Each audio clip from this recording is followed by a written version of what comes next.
마태복음 26장 1절에서 5절까지의 말씀 제가 읽겠습니다. 예수께서 이 말씀을 다 마치시고 제자들에게 이르시되 너희가 아는 바와 같이 이틀이 지나면 유월절이라 인자가 십자가에 못 박히기 위하여 팔리리라 하시더라. 그때에 대제사장들과 백성의 장로들이 가야바라 하는 대제사장의 관정에 모여 예수를 흉계로 잡아 죽이려고 의논하되 말하길 밀란이 날까 하노니 명절에는 하지 말자 하더라. 아멘. 마태복음 26장에서 28장까지는 예수님의 죽음과 부활에 관한 말씀들이 주요 내용으로 이어져 나오고 있습니다. 예수님이 제자들에게 인자가 십자가에 못 박히기 위하여 팔리리라 라고 하는 말씀을 주시는 것은 예수님께서 스스로 십자가를 향하여 나아가고 계시다는 것과 또 예수님이 이루실 구속이 정점을 향하여 나아가고 있다라고 하는 의미들을 드러내는 말씀이기도 합니다. 마태복음 16장에서 예수님은 제자들에게 너희는 나를 누구라 하느냐라고 물으셨고 베드로는 주는 그리스도시요 살아계신 하나님의 아들이십니다라고 하는 고백을 합니다. 이 고백을 받으신 예수님은 그때서야 비로소 예수님이 예루살렘에 올라가서 장로들과 대제사장들과 서기관들에게 많은 고난을 받고 죽임을 당하고 제3일에 살아나야 할 것이다 라고 하는 예수님의 죽음과 부활에 관한 말씀을 주십니다. 이러한 말씀을 들은 베드로의 반응은 주여 그리 마옵소서 이 일이 주께 미치지 아니하리이다 라고 하는 대답을 하게 됩니다. 베드로의 이 말에는 여러 의미가 함의되어 있는데 그 중에서 제일 큰 것은 예수님의 죽음을 일어나서는 안 되는 불행한 사건으로 보고 있는 것과 또 예수님이 공생의 사역 내내 해오신 메시아의 사역이 실패하는 것이다 라고 하는 인식으로 보고 있다는 것입니다. 예수님이 베드로에게 사탄아 내 뒤로 물러가라 너는 나를 넘어지게 하는 자도다 내가 하나님의 일을 생각지 아니하고 도리어 사람의 일을 생각하는도다 라고 꾸짖습니다. 지금 베드로가 이해하고 있는 상황, 자기가 보고 있는 상황, 그리고 그 일이 아닌 다른 형태의 내용으로 드러나야 할 어떤 기대에 대한 말씀들을 예수님은 사람의 일이라고 분명하게 말씀하시고 앞서 예수님이 말씀하신 것처럼 예루살렘에 올라가서 많은 고난을 받고 죽임을 당하고 제3일에 살아나야 하는 것을 하나님이 행하시는 하나님의 일이라는 말씀을 분명하게 주시고 있습니다. 사실은 우리 예수님이 십자가에서 죽으시면 안 된다, 그러한 일이 일어나지 않도록 막아야 된다라고 하는 베드로와 같은 생각을 사실은 보통 사람들이 많이 하는 일반적인 생각입니다. 우리가 원하지 않는 상황과 또 사건들은 일어나지 말아야 될 일들이고 또 일어났다고 한다면 그것은 예상치 못한 불행한 일들이라고 이야기할 것이고 또 실패한 것이라고 생각을 하게 됩니다. 그러나 오늘 말씀은 우리에게 하나님이 이루어 가시는 일들에 대한 폭넓은 이해를 제공을 하게 됩니다. 사복음서를 보면 바리새인과 서기관들이 늘 예수님 주위를 맴돌면서 꼬투리 잡으려고 하고 또 그 일들을 빌미로 해서 예수를 잡아 죽이려고 하는 계획들을 많이 모의합니다. 바리새인과 서기관뿐만 아니라 대제사장들과 장로들과 서기관들이 또 모여서 예수님을 잡아 죽이려는 흉계를 의논하고 있습니다. 이들은 아주 주도 면밀하게 계획을 세웁니다. 언제 어떻게 어떤 방법으로 예수를 잡아야 하고 또 예수를 잡을 때 어떠한 일이 일어날 것을 그 가능성에 대해서 미리 살펴보면서 굉장히 세밀하게 예수님에 대한 흉계를 꾸미고 있습니다. 또 가룟 유다도 은 30에 예수를 팔아 넘기기로 작정을 하여서 대제사장들과 만나기도 하고 또 어떠한 신호를 주고 예수를 넘기겠다라고 하는 이러한 모의들이 아주 활발하게 이루어집니다. 베드로의 시각에서 본다면 이러한 모든 일들이 일어나서는 안 되는 일들이라고 보는 것입니다. 예수님을 죽일 흉계가 악한 사람들에 의해서 꾸며지고 있는데, 이들의 흉계는 예수님이 장차 고난을 받고 죽임을 당해야 하는 그러한 과정으로, 여정으로 가는 길인 것이죠. 그러면 예수님의 말씀으로 보자고 한다면 이것은 하나님의 일이 지금 일어나고 있다라고 하는 것으로 저희들이 살펴봐야 하는 것입니다. 이것이 무엇을 의미하는가 하면, 예수님의 메시아 사역, 십자가 구속 사역이 예수님의 이러한 사역을 반대하는 자들에 의해서 주도되고 있는 것이 아니라 예수님께서 순종하심으로 주도권을 가지고 그 일을 해 나가고 계시다라고 하는 의미들이 훨씬 이 안에 중요한 내용으로 담겨져 있다는 것을 우리에게 말씀을 주시고 있습니다. 예수님이 받으시는 고난은 받으면 안 되는 고난이 아니라 그 고난을 받는 것에 예수님이 순종하고 계시다라고 하는 내용으로 이해해야 하고, 또 예수님이 받으시는 모욕과 멸시는 받으시면 안 되는 모욕과 멸시가 아니라 그 모욕과 멸시를 받기 위하여서 예수님이 순종하고 있다라고 하는 것들로 봐야 하는 것입니다. 그래서 성경은 예수님이 이러한 고난을 받으시고 또 모욕과 멸시를 받으시는 이러한 예수님의 구속 사역으로 나아가는 이 과정을 설명하면서 도수장으로 끌려가는 어린 양과 같이, 털 깎는 자 앞에서 잠잠한 양과 같이, 또 자기를 낮추시고 죽기까지 복종하셨다라고 하는 예수님의 순종에 관한 말씀을 강조하고 있습니다. 그래서 우리는 예수님께서 제자들에게 주시는 말씀에 귀를 기울여야 하고 그 의미가 무엇인지 잘 살펴봐야 합니다. 우리가 가지고 있는 인식은 불행한 일이나 고난이나 시련이나 환난과 같이 여기는 모든 일들이 일어나서는 안 되는 일들로 규정을 하고 있습니다. 그 연장선상에서 어떤 이분법적 사고를 가지고 있는가 하면, 좋은 일이 있고 그 좋은 일들로 인하여서 우리가 안전하고 무언가를 많이 행할 수 있는 힘이나 권세를 가지게 되면 내가 하나님께 순종하고 하나님의 뜻을 잘 살펴서 살아왔기 때문에 받는 어떤 보상, 상이라고 하는 생각을 갖게 됩니다. 그 반면에 우리가 겪게 되는 고난이나 시련이나 환난, 불행 같은 일들은 하나님 앞에서 벌을 받고 있다, 어떤 심판을 받고 있다라고 하는 그러한 생각을 떨쳐버리지 못하고 있습니다. 만일 그러한 것이라고 한다면 예수님 승천 이후에 복음을 증거한 제자들이나 사도들이 평생 복음을 증거하다가 반대를 받고 핍박을 받고 환난을 받고 그래서 옥에 갇히기도 하는데, 그러면 이것을 다 벌을 받는 것이라든지 아니면 심판을 받는 것으로 이해해야 하는가? 그렇지 않다는 것입니다. 사도 바울의 경우를 한번 보겠습니다. 빌립보서 1장 12절에서 21절까지 말씀 함께 보겠습니다. 빌립보서 1장 12절에서 21절까지 말씀 제가 읽겠습니다.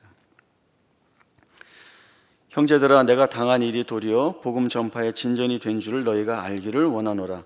이러므로 나의 매임이 그리스도 안에서 모든 시위대 안과 그 밖의 모든 사람에게 나타났으니 형제 중 다수가 나의 매임으로 말미암아 주 안에서 신뢰함으로 겁없이 하나님의 말씀을 더욱 담대히 전하게 되었느니라. 어떤 이들은 투기와 분쟁으로, 어떤 이들은 착한 뜻으로 그리스도를 전파하나니 이들은 내가 복음을 변증하기 위하여 세우심을 받은 줄 알고 사랑으로 하나 그들은 나의 매임에 괴로움을 더하게 할 줄로 생각하여 순수하지 못하게 다툼으로 그리스도를 전파하느니라. 그러면 무엇이냐? 거칠애로 하나 참으로 하나 무슨 방도로 하든지 전파되는 것은 그리스도니 이로써 나는 기뻐하고 또한 기뻐하리라. 이것이 너희의 간구와 예수 그리스도의 성령의 도우심으로 나를 구원에 이르게 할 줄 아는 거로 나의 간절한 기대와 소망을 따라 아무 일에든지 부끄러워하지 아니하고 지금도 전과 같이 온전히 담대하여 살든지 죽든지 내 몸에서 그리스도가 존귀하게 하려 하나니 이는 내게 사는 것이 그리스도니 죽는 것도 유익함이라. 아멘. 사도 바울이 감옥에 갇혔습니다. 사도 바울 말대로 복음 전파에 진전이 있게 하려면 우리가 생각하는 것은 감옥에 갇히기보다는 더욱더 자유로운 환경과 상황 속에서 마음껏 복음을 전해야 합니다. 그 복음을 듣는 자들이 마음속에 회개가 있고 또 예수를 주로 고백하는 역사가 불일듯 일어날 것이다 라고 하는 것이 우리가 가지고 있는 생각이고 예상이기도 합니다. 그러나 사도 바울은 본인은 감옥에 갇혀 있지만 내가 당한 일이 도리어 복음 전파에 진전이 있는 줄로 안다라고 하는 이야기를 하고 있습니다. 그리고 이러한 사실이 있다는 것을 너희가 알기를 원한다라고 하는 이 글을 써서 빌립보 교회 성도들에게 보내고 있습니다. 아마 생각하기에는 사도 바울의 붙잡힘으로 인하여서 빌립보 교회 성도들이 많은 염려를 하고 고민을 하고 걱정을 하는 가운데 있는 것으로 보여집니다. 빌립보 교회 안에 이러한 생각이 있기 때문에 사도 바울이 이러한 말을 써 보내고 있는 것입니다. 사도 바울 선생님이 잡히셔서 이제 어떻게 해야지? 이제 망한 것 아닌가? 이런 분위기 가운데 그 분위기를 반전시킬 수 있는 이야기를 사도 바울이 전하고 있습니다.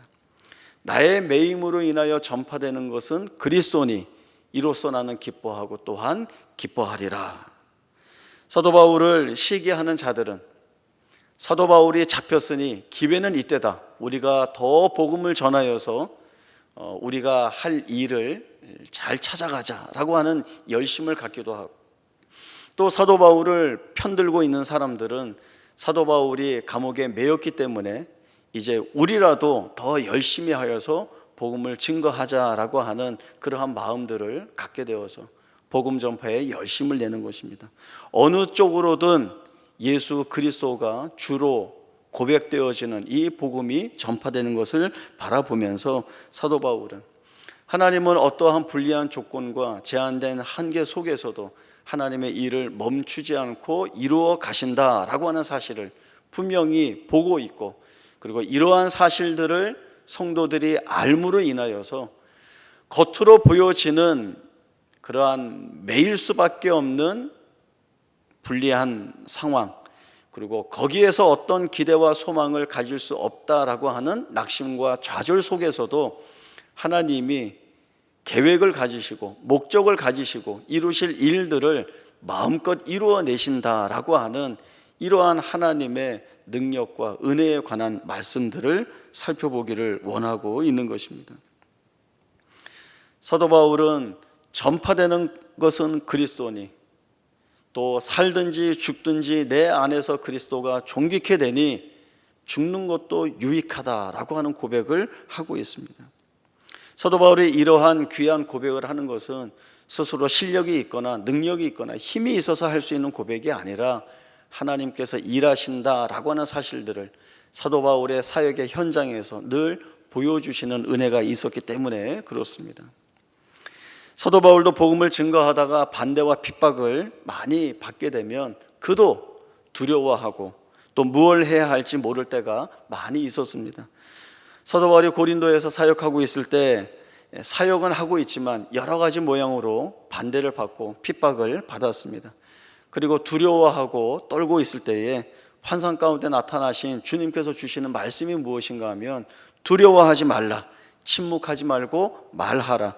내가 너와 함께 있고 또 어떤 사람도 너를 대적하여서 해롭게 하지 못한다. 이 성에 내 백성이 많다라고 하는 말씀을 주십니다. 사도 바울이 이 말씀에 힘을 얻어서 두려운 마음을 떨쳐내고 일어나서 복음을 담대히 증거하고 그리고 1년 6개월 동안 거기에서 머물면서 말씀을 가르치게 됩니다. 또 사도 바울은 자신을 죽이려고 하는 사람들 때문에 자신의 안전을 확보하기 위하여서 로마 황제에게 재판을 상소한 일도 있었습니다. 이제 사도 바울은 로마에 가서 황제에게 재판을 받아서 죄가 있는지 없는지를 물어야 하는 신세가 되었습니다. 우리 생각에는 이러면 더 좋았을 것을 이라고 하는 생각이 늘 따라붙습니다. 어떤 생각인가 하면 유대인들 가운데 권세가 있고 힘이 있고 그리고 능력이 있는 사람들이 복음을 듣고 회개하고 기독교인이 되어서 사도 바울이 마음껏 복음을 전파할 수 있도록 그 환경을 조성해 주면 얼마나 좋았을까. 사도 바울이 반대받지 않고 자유로이 마음껏 복음을 증거할 수 있는 상황이 만들어지면 얼마나 좋았을까라고 하는 생각입니다. 그러나 지금 사도 바울의 형편은 어떻습니까? 생명을 부지하는데 급급한 상황에 처해 있습니다. 사도 바울을 죽이기 전에는 먹지도 않고 마시지도 않겠다고 하는 비밀 결사대가 생기기까지 했습니다. 그야말로 풍전등화 같은 처지에 놓인 것이 사도 바울의 현실입니다.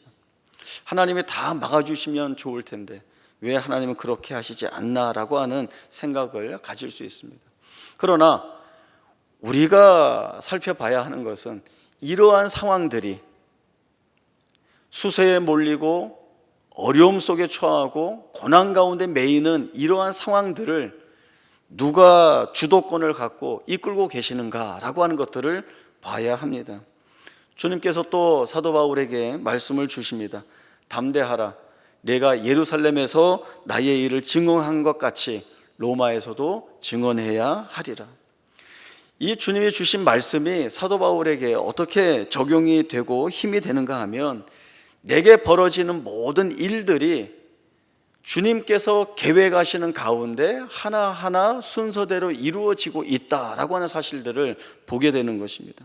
다시 말하면 지금 내가 처해 있는 상황들이 어떤 결과를 만들어낼지는 내가 알지 못하지만 그러나 주님께서 주신 말씀에 의지하여 보면 이 모든 일들이 주님이 이루어 나가실 일들에 의하여서 하나하나 진행되고 있다라고 하는 것, 이 일에 결코 지지 않게 하시고 좌절하지 않게 하시는 주님의 도우시는 은혜가 있다라고 하는 것들을 이 사도 바울로 하여금 보게 합니다.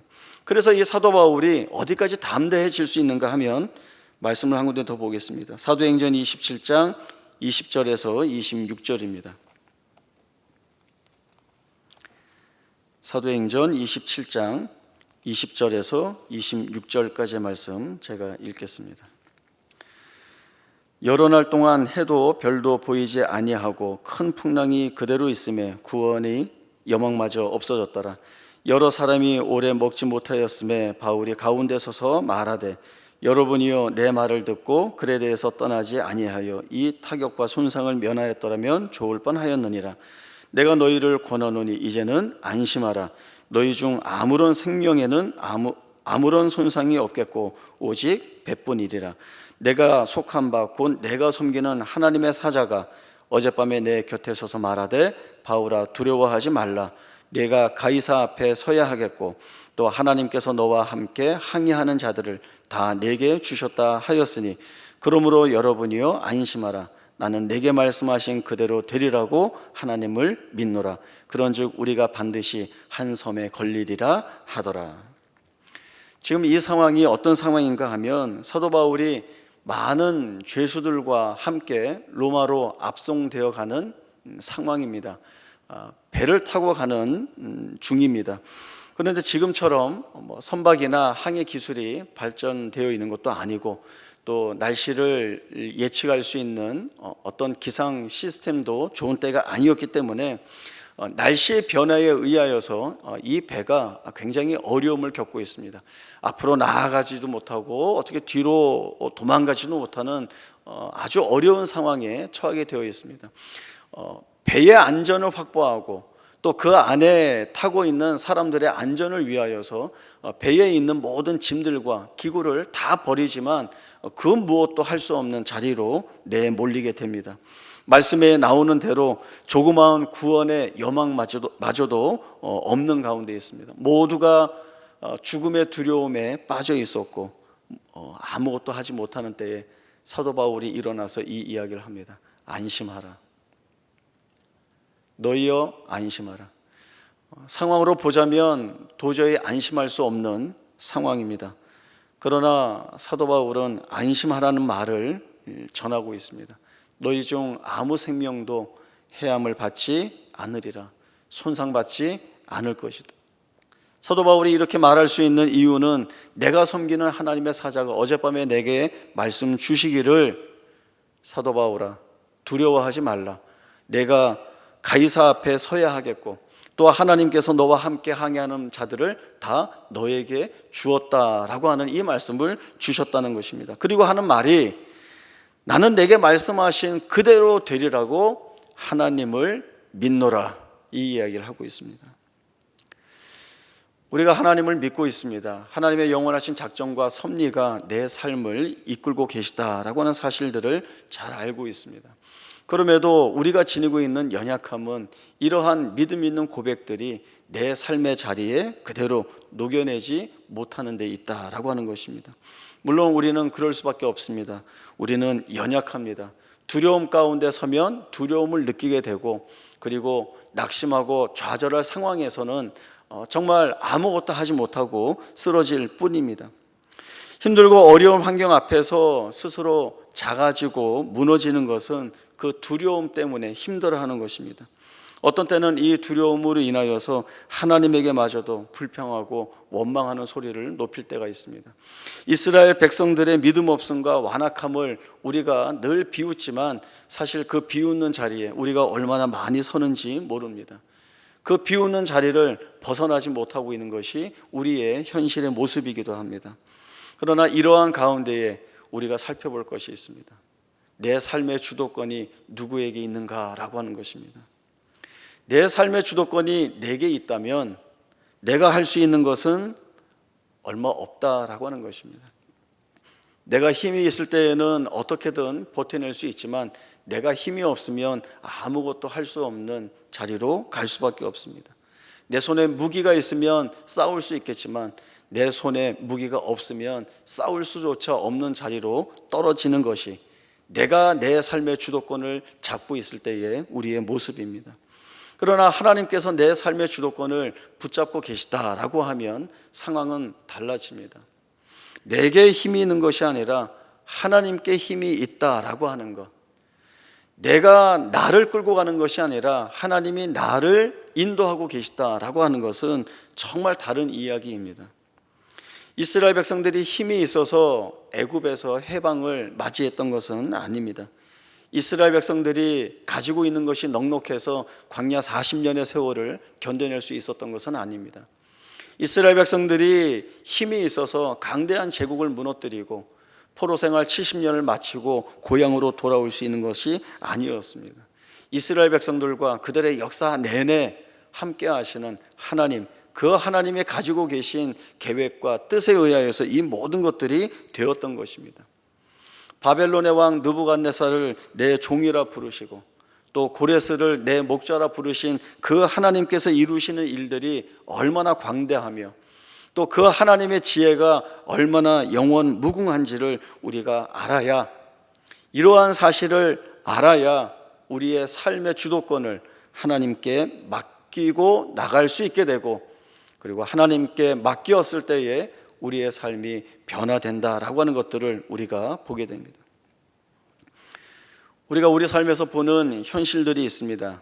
불행이라고 할 현실들, 또 실패뿐인 현실, 아무것도 할 수 없는 현실, 하나님 믿고 있는데 왜 이러는가 얘기하게 되는 현실이 있습니다. 그래서 늘 마음속에 어떤 생각이 드는가 하면, 하나님이 내 편을 드신다면 내 삶이 왜 이러한 모습이어야 하는가라고 하는 것입니다. 하나님이 내 편을 드신다면 나는 성공해야 하고 힘을 가져야 하고 능력도 있어야 하고 인정도 받아야 하고 무엇이든지 잘 되어야 한다는 기대입니다. 그러나 현실이 어떻습니까? 힘도 없고 능력도 없고 인정도 받지 못할 때도 있고, 그래서 항상 낙심과 좌절이 내 삶을 채웁니다. 불안과 공포가 떠나지를 않습니다. 그러면 제일 먼저 드는 생각이, 하나님이 나를 미워하시나?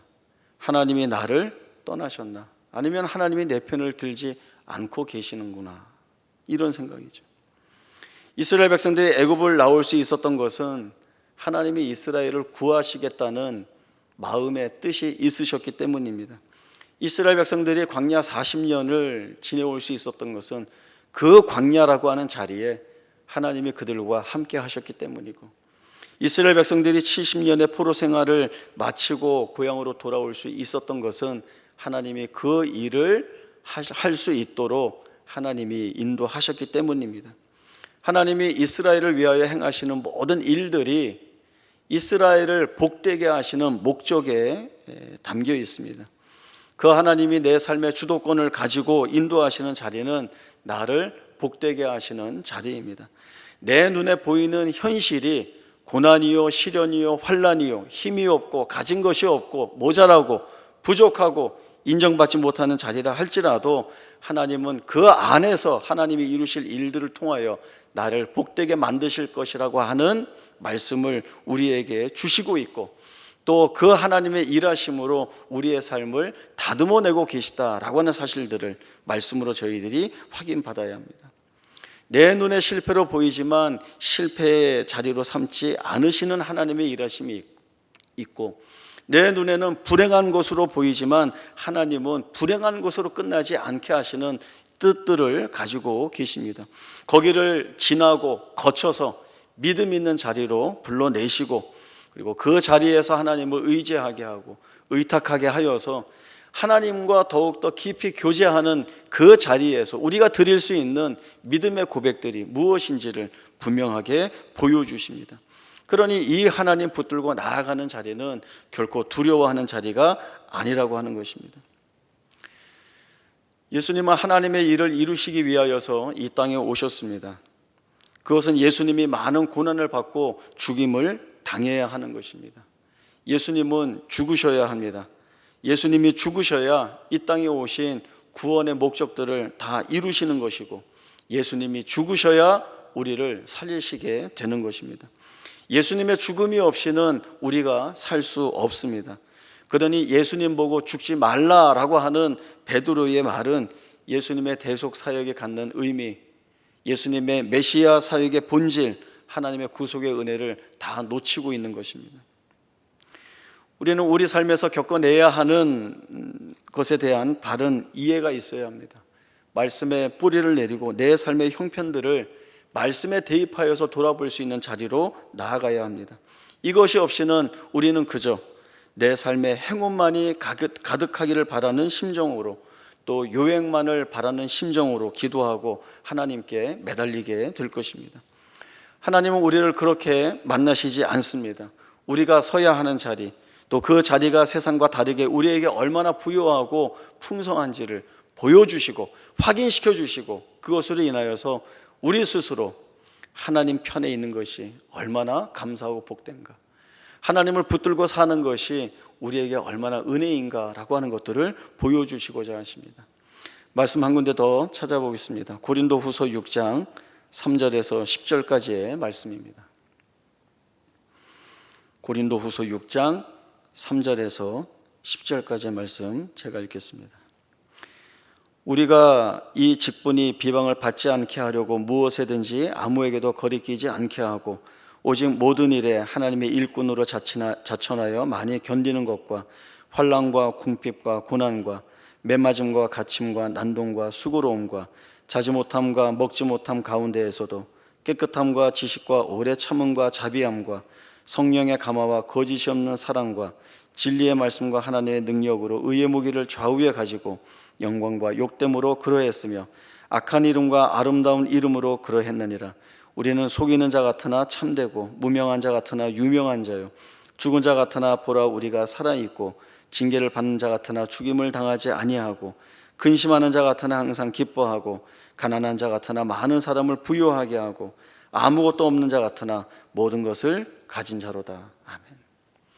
우리가 하나님 편에 서 있다면 우리가 처한 상황, 그 상황이 만들어내는 일에 우리를 잠식시키는 인생 되지 않게 하시는 하나님의 손길이 있음을 기억해야 합니다. 그래서 하나님 편에 서 있는 우리라는 존재를 성경은 이렇게 소개를 하고 있습니다. 저희가 말씀을 같이 봤지만 8절 하반절에 있는 우리는 속이는 자 같으나, 거기에서부터 10절까지의 말씀을 한 목소리로 함께 읽어보겠습니다. 우리는 속이는 자 같으나 참되고 무명한 자 같으나 유명한 자요, 죽은 자 같으나 보라 우리가 살아있고 징계를 받는 자 같으나 죽임을 당하지 아니하고 근심하는 자 같으나 항상 기뻐하고 가난한 자 같으나 많은 사람을 부유하게 하고 아무것도 없는 자 같으나 모든 것을 가진 자로다. 아멘. 하나님은 우리가 세상에서 겪는 현실에 묶여 주저앉기를 원하시지 않습니다. 우리가 하나님과 함께 묶인 자로서 하나님이 살아가게 하시는 그 자리를 믿음을 쫓아 들어오기를 원하고 계십니다. 거기서 우리는 하나님과 깊이 교제하게 될 것이고, 그 하나님이 우리를 통하여서 세상 앞에서 증언해 내는 일들이 무엇인지 그 목적에 대한 이해를 갖게 되는 것입니다. 세상이 이해할 수 없는 이해를 갖게 하시고, 그리고 세상이 인정하지 않는 것을 인정하게 하시고, 그리고 세상이 고백할 수 없는 것을 우리로 하여금 고백하게 하시는 것이 하나님이 사랑하는 자녀들인 우리들에게서 이루시는 일들이 되는 것입니다. 우리만큼 넉넉한 사람들이 있겠습니까? 우리만큼 담대하게 살 사람들이 있겠습니까? 세상에서는 그렇게 할 수 없습니다. 그러나 우리가 하나님 안에 있을 때에 우리는 바로 그러한 담대한 자리, 믿음 있는 자리를 감사함으로 살아낼 수 있게 되는 것입니다. 그러니 세상에 우리의 시선을 빼앗겨서 현혹되지 말고 우리의 시선을 하늘에 고정시키고 하늘을 바라봄으로 인하여서 소망 있는 자 되어서 하나님이 살아내게 하시는 그 자리를 감사함으로, 찬송함으로, 그리고 담대함으로 살아낼 수 있는 우리 모두의 복된 생애가 될 수 있기를 바랍니다. 기도하겠습니다. 하나님 아버지, 은혜를 감사합니다. 우리가 묶여있는 현실은 우리가 둘러보기에도 늘 두려움과 공포와 또 어려움 뿐입니다. 우리가 처해 있는 현실의 슬픔과 아픔과 괴로움들로 인하여서 얼마나 많이 힘들어하고 또 암울해하는지 모릅니다.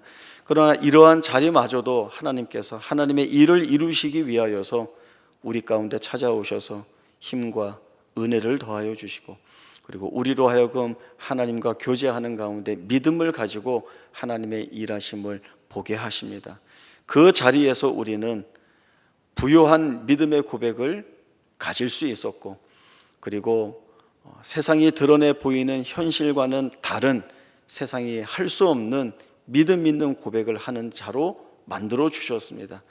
우리의 삶이 이제 바뀝니다. 우리는 손에 쥔 것이 없는 자 같지만 누구보다도 부유한 자이고, 절망과 낙심 가운데에서도 하나님을 향하여 감사의 찬송을 올릴 수 있는 자가 되었습니다. 우리의 이러한 삶을 복되게 만들어 주신 하나님을 찬송하고, 또 우리의 자녀와 후손들과 함께 믿음 있는 삶의 고백을 통하여 하나님의 영광의 찬송이 되기를 원합니다.